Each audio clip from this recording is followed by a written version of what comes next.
Esse é o Mundo em Revolução e nós vamos falar agora sobre a situação na Ucrânia, hoje dia 21 de abril de 2024, 8 horas da manhã aqui no Rio de Janeiro, 2 horas da tarde lá em Kiev no momento que eu gravo esse vídeo. Como vocês podem ver, não tem muita movimentação aqui no nosso mapa, mas tem uma movimentação importante que é um ataque aqui a Sevastopol feito pelos ucranianos com um míssil tipo Neptune novo que teria afundado mais um navio russo ali em Sevastopol. Na linha de frente, nenhuma novidade significativa, com exceção da tomada da cidade de Novomihailivka pelos russos. Aparentemente, os ucranianos recuaram de Novomihailivka. Ela ainda não está dominada pelos russos, mas os russos já ergueram uma plaquinha aqui, botaram uma bandeira ali, disseram que tomaram a cidade, né? Vamos ver por quanto tempo dura isso, porque daí vem a outra grande novidade do dia. Aliás, a principal notícia do dia, que foi aprovada a ajuda americana à Ucrânia lá no parlamento americano, na House of Representatives, né, na Câmara Americana, né? Ajuda de 61 bilhões de dólares, um monte de coisa bacana, um monte de ajuda bacana. O pessoal está com pressa, precisa ser aprovada no Senado ainda. Segundo informações, vai ser votada no Senado na terça-feira, e a expectativa é que esta semana já sejam anunciados os primeiros pacotes de ajuda para a Ucrânia, que devem chegar nas próximas semanas. Ou seja, a situação continua ruim na linha de frente, aquela mesma coisa que a gente tem visto acontecer nos últimos dias, os ucranianos recuando devagarzinho, não se comprometendo, não comprometendo muitos recursos para manter território, porque eles sabem que é inútil, né? Agora, com a chegada dos F-16, da ajuda americana, o papo vai ser outro. Não é imediato, lógico, né? Agora que vai anunciar o pacote, até o pacote chegar na Ucrânia, mas imagina-se que no verão a gente já deve ver alguma mudança no panorama geral dessa guerra, né? Além disso, a Câmara dos Deputados americana também aprovou um pacote de confisco de bens russos nos Estados Unidos que deve dar outros 8 bilhões de dólares para a Ucrânia. Os bens russos nos Estados Unidos vão ser confiscados, vendidos e o dinheiro doado para a Ucrânia como forma de reparação, ou pelo menos início da reparação pela guerra, né? A reparação total, os russos ainda vão ficar décadas e décadas pagando, os filhos dos russos atuais ainda vão estar pagando essa dívida feita pelo Putin, infelizmente, mas é isso que vai acontecer, né? Vai ser uma dívida muito grande que os russos vão ter que pagar aqui. Então, cheio de boas notícias, essa é a grande boa notícia do dia, né? Vamos falar sobre esses e outros assuntos em detalhes. Essas notícias foram sugeridas por Tio Peter, Assina o Documento, Micropênis do Xandão e várias outras pessoas. Obrigado aí ao pessoal que sugeriu notícias lá no nosso site, no wrevolving.com, e obrigado a você que está assistindo o nosso vídeo. Se você gosta do nosso conteúdo, por favor, deixe o seu like e se inscreva aqui no canal, né? E só lembrando que hoje é o último dia da nossa rifa, vai até às 5 horas da tarde, horário aqui de Brasília, e já está quase tudo vendido já, faltam 2.000 e poucos tickets ainda disponíveis, então se você quer participar desse sorteio, por favor, é só aqui, o link está na descrição desse vídeo. E, bom, eu tinha avisado que eu faria o sorteio ao vivo, no Semana ao Vivo, que eu faço hoje no domingo, às 5h15 da tarde, né? Só que, infelizmente, me chamaram a atenção e eu verifiquei, é verdade, o YouTube proíbe sorteios em vídeos. Então, eu não vou poder fazer o sorteio ao vivo, eu vou fazer o sorteio num vídeo que eu vou divulgar lá no Twitter apenas, não no YouTube, não posso fazer no YouTube, não quero ir contra as regras do YouTube, e certamente teria um monte de russete para denunciar o meu canal para o YouTube por conta disso. Então, no vídeo do Semana ao Vivo hoje, eu vou apenas comunicar o ganhador da rifa, tá? Então, não vai ter o sorteio ao vivo, peço desculpas, mas essas são regras do YouTube, não posso fazer isso, né? Bom, falando sobre a situação na Ucrânia, como eu falei, a principal notícia do dia é a ajuda americana para a Ucrânia, são 60 bilhões de dólares, e ainda teve esse negócio do confisco de bens russos nos Estados Unidos em favor da Ucrânia, né? Então isso a gente nem esperava, né? Que fosse passar ajuda de 60 bilhões para a Ucrânia, a gente esperava que acontecesse, né? No momento que o Mike Johnson falou que ia colocar em votação, eu já tinha avisado a vocês, tem apoio amplo tanto de democratas como conservadores, e acabou passando com muita facilidade a lei aqui, né? A votação final foi 311 a favor, 112 contra. Ainda teve 112 republicanos que se suicidaram politicamente aqui. Mas o número de republicanos, o Partido Republicano ficou praticamente dividido aqui, ó, meio a meio, né? Os democratas votaram todos a favor e coisa e tal. Enfim, uma boa notícia, passou ajuda para a Ucrânia com folga, né? Precisava ter 285 votos, teve 311, ou seja, passou com muita folga mesmo. E, o que tem nesse pacote de ajuda, né? Como a gente falou, o total é 60,84 bilhões, ou seja, praticamente 61 bilhões de dólares. 23 bilhões vão ser usados para colocar novos armamentos no exército americano. Repara, isso permite que o exército americano envie excesso para a Ucrânia. Então, por exemplo, um caso clássico é o caso do ATACMS. O exército americano está abandonando o ATACMS. O ATACMS é um míssil ótimo, né, um foguete excelente para a Ucrânia, vai fazer maravilhas, porque é muito melhor do que qualquer coisa que os russos tenham, mas para os americanos eles estão jogando fora isso em favor do PRISM, que é a versão mais moderna do ATACMS. Então, ou seja, esse tipo de grana aqui vai ser para o exército americano comprar PRISM, e aí eles podem jogar os ATACMS fora, né, jogar ali em Kiev, ali na região ali de Lviv, eles jogam fora ali, os ucranianos aproveitam esse troço. Né? Eu estou brincando em jogar fora, evidentemente. A internet é bom a gente esclarecer essas coisas, porque, né, enfim, é lógico, eu estou falando dos Estados Unidos doarem essa ajuda militar para a Ucrânia. Né? Além disso, vai ter outros 23,2 bilhões para ajuda militar para a Ucrânia, direta, né, e 11 bilhões para operações americanas na região. Então aqui não é necessariamente para a Ucrânia, mas manter tropas americanas ali na OTAN, na Europa e coisa e tal, isso é importante também. A OTAN tem feito vários exercícios ali na região, né? 13 bilhões para compra de sistemas de armas, produtos de defesa e serviços de defesa para a Ucrânia. Então, ou seja, isso daqui é para diretamente ajudar a Ucrânia, mas é compra de arma, né? O que eu falo, esse 23 primeiro aqui é o melhor deles, por quê?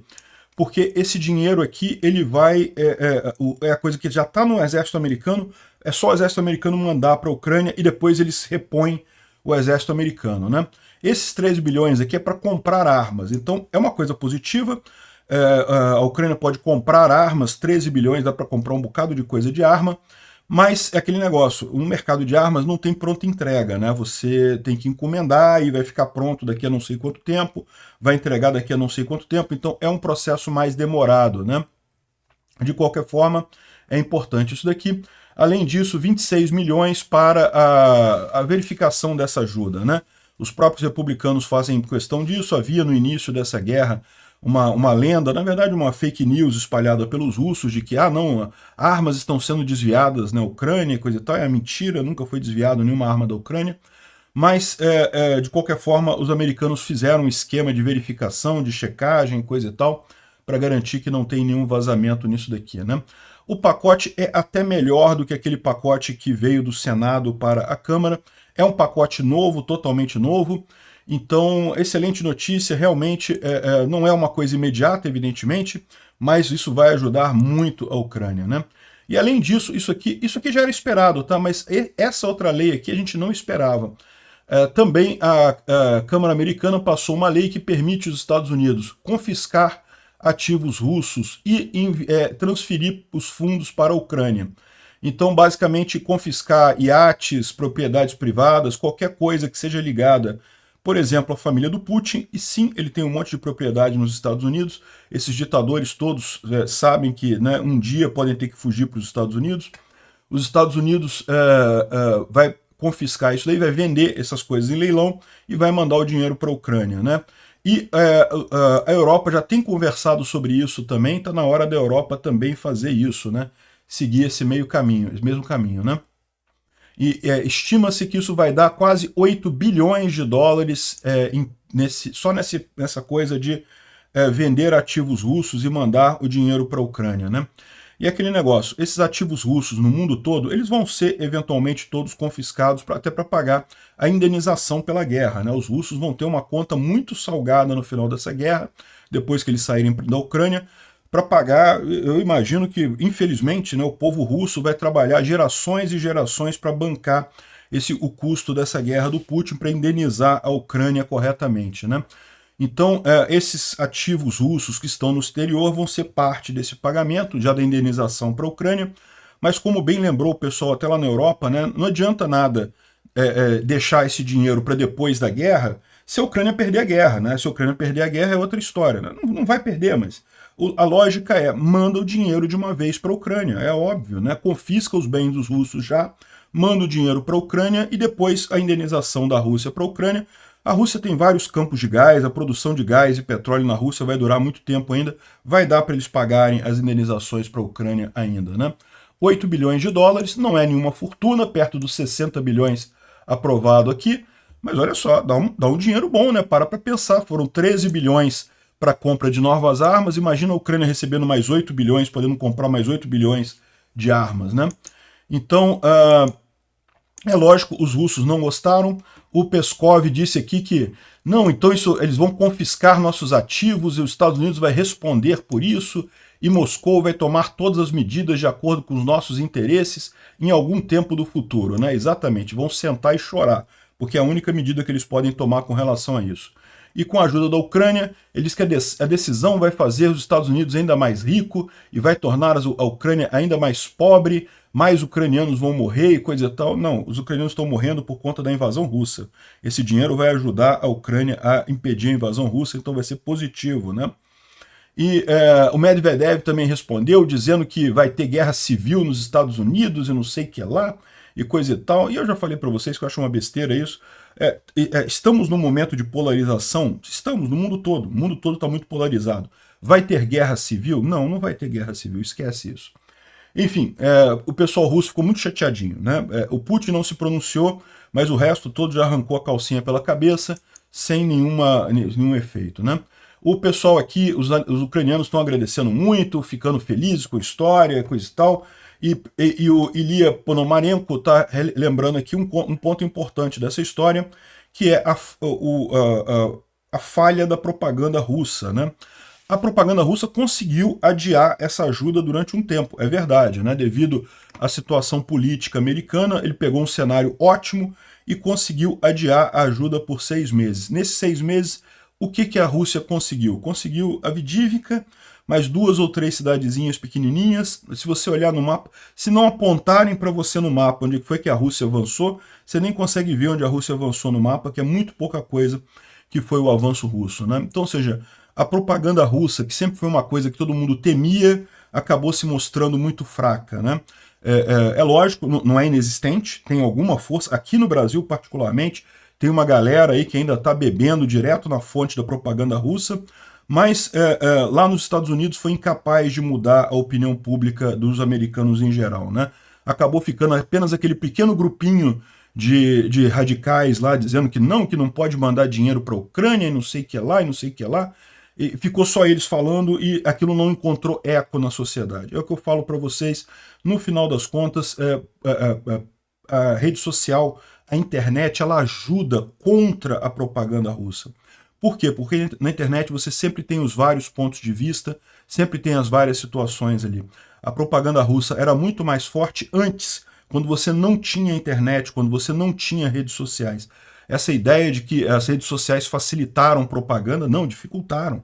Porque tem justamente o contraditório, tem os amplos pontos de vista ali. A pessoa que quer se iludir, ela vai se iludir de qualquer forma. A questão é, isso não consegue ganhar campo, não consegue ir além daquelas pessoas que querem se iludir mesmo, né?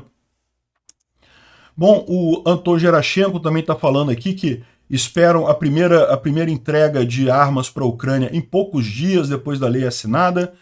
Eu não sou tão otimista assim não, tá? Esse pessoal se move muito devagar, mas enfim, o Pentágono disse que já está preparando isso daí, falou que espera assim que tiver assinada a lei, que isso vai ser muito rápido, né?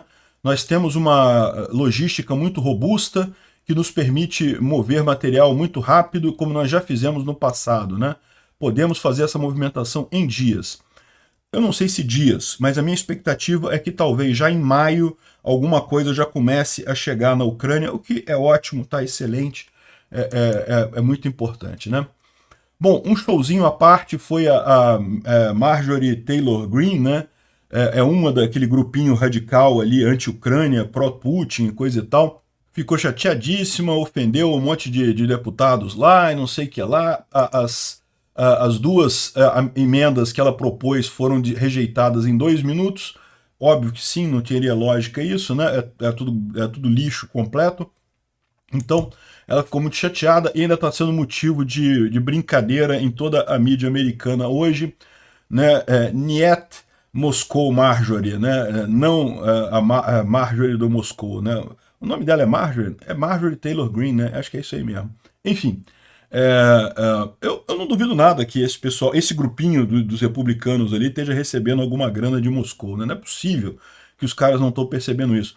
Mas o que aconteceu no final das contas? Como a propaganda russa não conseguiu mudar a cabeça do americano, o americano percebeu que é um absurdo, um país invadiu o outro, não tem explicação, não tem justificativa para isso, não tem lógica nenhuma isso daí, né? Quem invadiu está errado, é óbvio, tem que ajudar a Ucrânia. Se não ajudar a Ucrânia agora, os Estados Unidos vai se ver num mundo com um monte de país querendo invadir outro país, uma confusão atrás da outra, né? Então, não tem alternativa. E esse foi o ponto, né? Por que tantos republicanos votaram a favor da Ucrânia?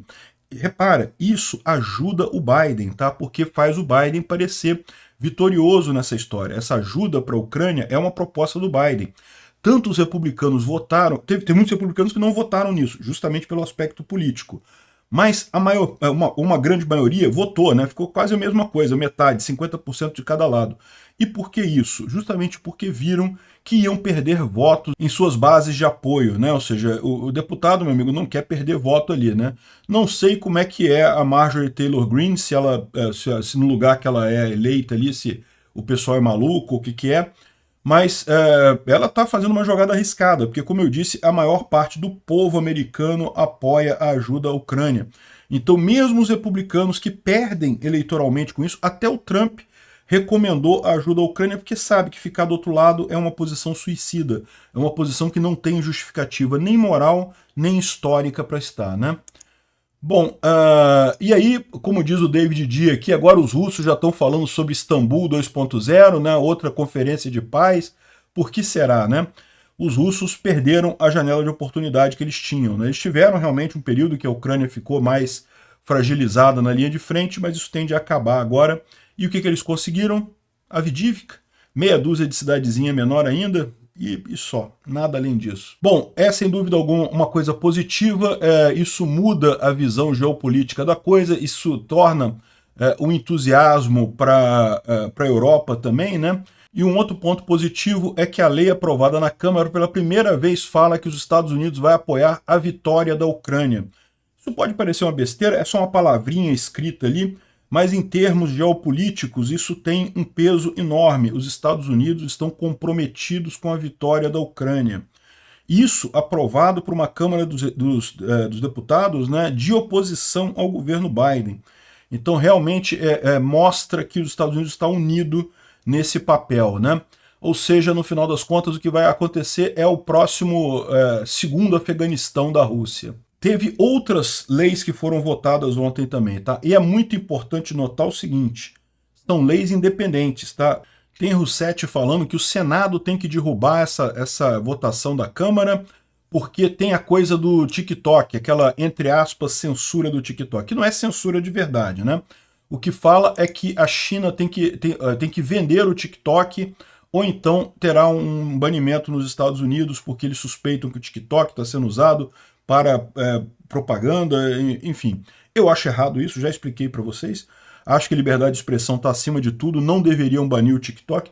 Deixa a Rússia fazer propaganda, isso está fazendo muito pouca diferença no final das contas, né? Essa lei, para quem não sabe, ela surgiu justamente por conta do grande movimento pró-Hamas no TikTok, né? E a juventude americana tem esse sentimento pró-Hamas e contra Israel e coisa e tal. Mas é o que eu falei para vocês, isso é típico de juventude, o pessoal que ainda não entendeu a vida ainda. Depois a juventude ela tem um monte de defeitos, mas ela tem uma qualidade, que depois ela cresce. Então, no final das contas, isso passa, né? De qualquer forma, eu não acho que o TikTok deveria ser banido, mas o que os americanos estão falando aqui, que as Russettes americanas estão falando? Ah, não, temos que derrubar isso tudo, porque tem a lei do TikTok no meio, é censura, não sei o que lá, não sei o que lá.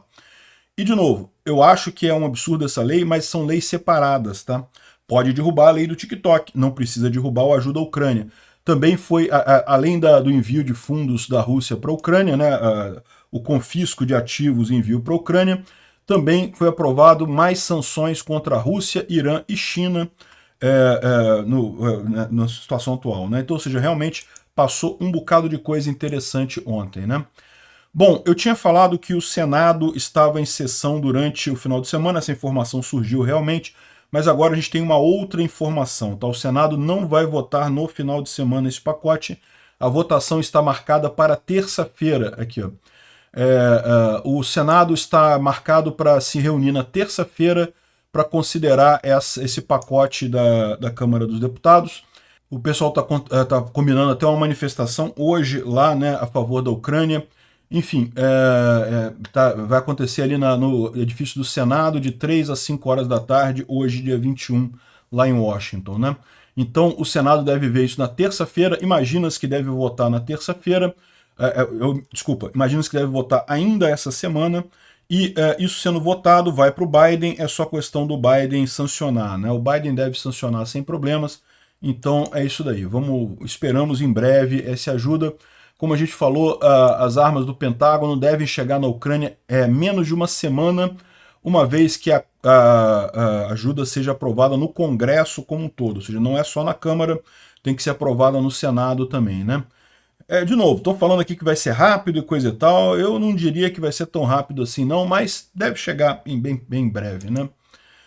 Bom, falando sobre a situação na Ucrânia propriamente dita, os ucranianos atingiram um navio aqui no porto de Sevastopol, um míssil tipo Neptune, né, aquele míssil novo ucraniano, Neptune novo ucraniano, que tira algumas lições do Scalp e do Storm Shadow. E aqui, ó, tá pegando fogo o navio aqui. Os russos dizem que derrubaram o míssil, que o míssil não atingiu nada, mas que fragmentos do míssil atingiram o navio, né? Mas o pessoal está dizendo que não, tá pegando fogo o navio ali, né? Os próprios russos estão falando aqui que o navio está pegando fogo e dá para ver a fumaça por aqui, né? Tem aqui algumas conversas de russos aqui, ó. Esse ataque, a ponte da Crimeia foi fechada, mas de novo, aquela história, não foi visada a ponte da Crimeia, o que aconteceu é que eles fecham por qualquer coisa, né? Barulho em Sevastopol, teve uma explosão no norte, talvez defesa antiaérea, um monte de fumaça, muito barulhento. Teve uma explosão na Bahia, há coisa de 10, 15 minutos atrás, estamos aguardando informação. Crimeia e Sevastopol, perigo de míssil, fiquem seguros e coisa e tal. Ou seja, o que estão falando aqui é que realmente teve um ataque ali, alguma coisa explodiu, né? E o movimento Atesh, que é um movimento ucraniano partisão ali na Crimeia, né? Então são ucranianos a favor da Ucrânia contra a Rússia, mas que estão na Crimeia, então eles são um movimento secreto.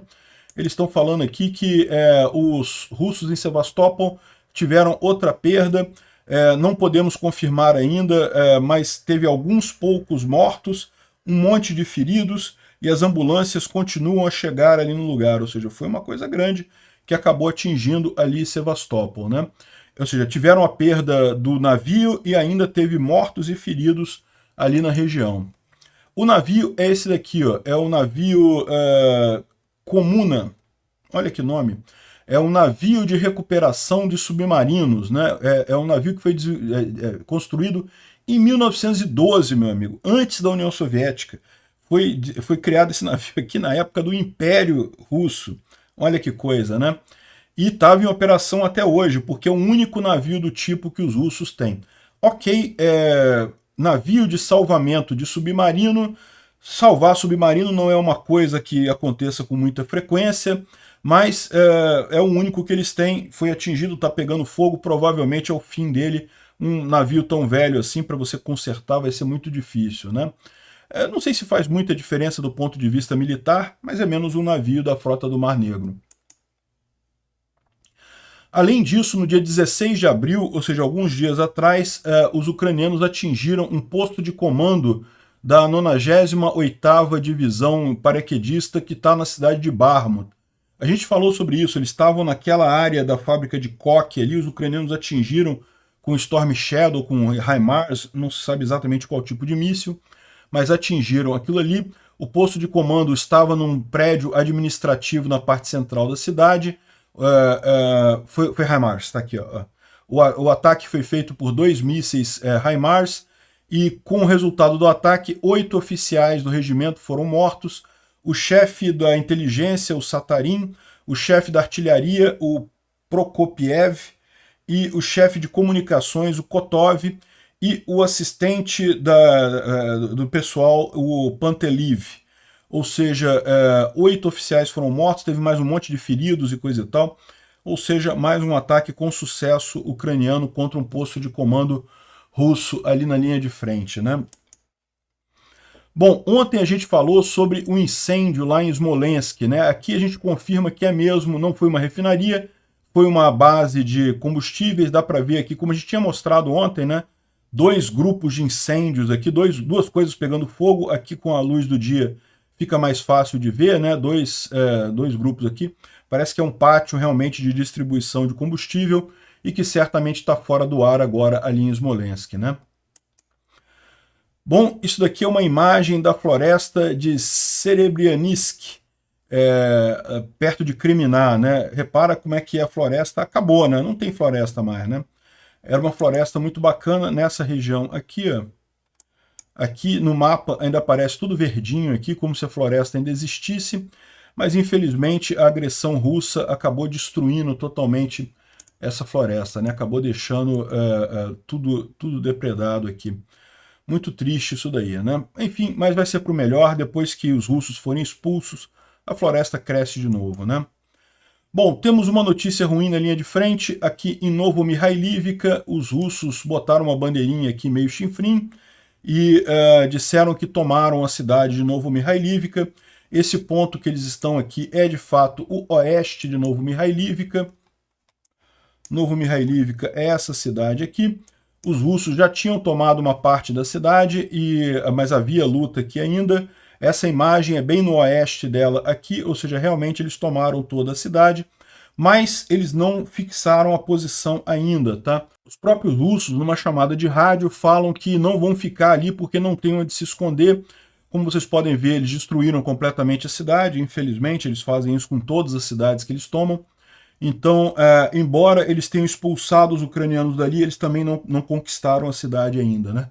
Nas cartas do Poulet Volant, está aqui o avanço russo em Novomihailivka, mais um caso desse de pequeno avanço russo e coisa e tal.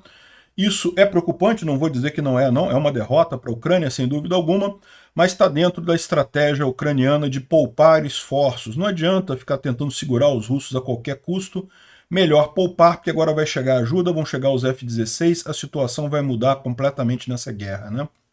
Mas perderam mais o trechinho aqui de Novomihailivka, né? Outros pontos aqui na região de Avdiivka, nenhuma mudança em relação a ontem, né? Ontem a gente tinha falado sobre esse pequeno avanço russo aqui em direção a Ocheretny, e aqui também em Chassivyar, é isso? Exatamente, aqui é Barmut, Chassivyar está aqui, os russos tentando avançar por aqui, não teve nenhuma mudança de ontem para hoje, mas a situação continua bastante séria aqui nessa região, né? O Instituto para o Estudo da Guerra fala sobre a ajuda americana, o que era esperado, né? É o assunto principal de hoje mesmo. A gente tem a informação de que chegou lá nos Estados Unidos um lançador do Patriot danificado, então chegou lá nos Estados Unidos para reparo um lançador do Patriot, não está destruído, mas está indo para reparo, para conserto lá nos Estados Unidos, né? O secretário de Estado, o Antony Blinken, está indo para a China, querendo explicar para a China por que não é bom apoiar a Rússia, né? A China está numa posição bastante delicada agora, porque está se formando o eixo do mal para a Terceira Guerra Mundial, e a expectativa dos Estados Unidos é que a China não entre do lado da Rússia, né? A China tem um problema se ela entrar do lado da Rússia, que é o fato de que ela tem uma base industrial muito forte, né? Mas, economicamente, ela não é tão forte assim. Então, no final das contas, seria um jogo de perder para a China muito grande. O Blinken está indo lá para tentar convencer a China a não entrar para o eixo do mal. Tomara que consiga, né? Bom, a gente falou ontem sobre a morte do Russell Bentley, um americano que lá em 2014 declarou apoio aos russos e se mudou ali para Donetsk e coisa e tal. E realmente ele morreu, mas agora olha só a história que eles contam aqui, como que ele morreu. Olha só os americanos, esse pessoal americano que está apoiando o russo, olha só o que aconteceu aqui. Os ucranianos fizeram um ataque contra um prédio que estava sendo usado pela 5ª Brigada de Tanques em Donetsk, no dia 8 de abril. Então, os ucranianos fizeram um ataque, atingiram, destruíram o local lá, mataram um monte de gente, certamente um monte de soldado russo. E aí o Bentley, que estava ali por ali, resolveu ver a explosão, resolveu ver a coisa, né? Foi lá para ver o que tinha acontecido, né? E aí os soldados ficaram nervosos, porque é um cara até fala russo, mas certamente fala russo com sotaque americano. Entenderam que ele era um espião, que ele que estava espionando e dando coordenadas para os ucranianos. Não era, né? O cara é um maluco mesmo, que apoiou a Rússia desde o início, mas é aquele negócio, na hora o pessoal estava nervoso, viu os companheiros tudo morto ali no ataque, e o Bentley lá dando mole, falando que não sei o que é lá, que né, não, eu tô do lado de vocês, eu não sei o que é lá, e diz que ele foi estuprado pelos soldados russos e morto em seguida, né? Foi estuprado e bateram nele com muita coisa. Aqui, ó. Eles ficaram confusos com o sotaque dele e acabaram achando, decidiram que tinham pego um espião, né?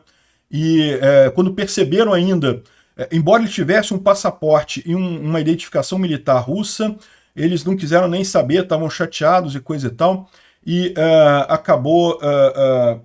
acabaram matando o cara, né? Atiraram no cara e, enfim, estupraram ele, fizeram um monte de maldade.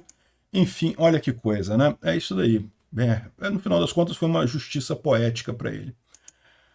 Bom, isso aqui é uma tecnologia ucraniana de drones que identificam alvos humanos, né? Olha só que maravilha que vai ser isso, né? Os soldados aqui tentando destruir o drone identificando direitinho os alvos, né? É lógico, lá ele pode ir direto para acertar o soldado, ele desvia dos soldados tentando atingir o drone e pode atingir o soldado. Isso tudo com inteligência artificial. Imagina o fator multiplicativo disso, você ter 10 mil drones que caçam cada uma pessoa. Meu amigo, você destrói um exército inteiro com isso daí, né? Mesmo que você tenha só uma eficácia de, sei lá, 30%, matar 3 mil russos num ataque só, olha que beleza. E não precisa nem ter operador, não precisa da capacidade humana. A inteligência artificial faz isso. É um negócio que dá medo, tá? No final das contas, chega a dar uma preocupação isso daqui, né? Bom, o Zelensky fez vários pronunciamentos ontem, né? Primeiro pronunciamento, ele agradeceu a Casa dos Representantes lá nos Estados Unidos, a Câmara Americana, agradeceu ao Speaker Mike Johnson, né, ao presidente da Câmara lá, o Mike Johnson, e coisa e tal. Então agradeceu a todo mundo, tá? E depois no outro ele falou aqui, ó, Zelensky, acredite em mim, o Putin está com muito medo da gente. Eu tenho certeza disso, porque ele é uma pessoa insegura. Pessoas confiantes, com um grande exército, um grande Estado, com capacidades como armas nucleares, não precisam ameaçar o mundo. Pessoas bravas não ameaçam a civilização e a existência da Terra. De fato, todas as coisas vivas, com armas nucleares. Para mim, o tipo desse cara é absolutamente claro. Ele é um cara inseguro, mas ele não vai desistir. Enfim, o que o Zelensky está falando é isso, e eu concordo, é o que eu falo para o pessoal. O pessoal tem essa ideia de que o Putin fazendo bravata, tá vendo? O Putin, olha só, tá ameaçando com armas nucleares e coisa e tal. Isso só mostra a fraqueza dele. O Zelensky está absolutamente certo. Obrigado por assistir o vídeo até o final. Se gostou do conteúdo, não esqueça de deixar o seu like, isso ajuda o canal a crescer e a chegar para mais gente. Se não gostou, deixe o dislike e explique nos comentários como podemos melhorar. Comente também sugestões de temas que podemos trazer por aqui. Comentários insultuosos ou defendendo ditaduras e criminosos de guerra serão sumariamente bloqueados. Agradeço a compreensão. Se ainda não é inscrito no canal, considere se inscrever clicando no botão inscrever-se abaixo e marcando a campainha para todos os avisos. Se quiser ajudar o canal, veja no nosso site como você pode fazer isso.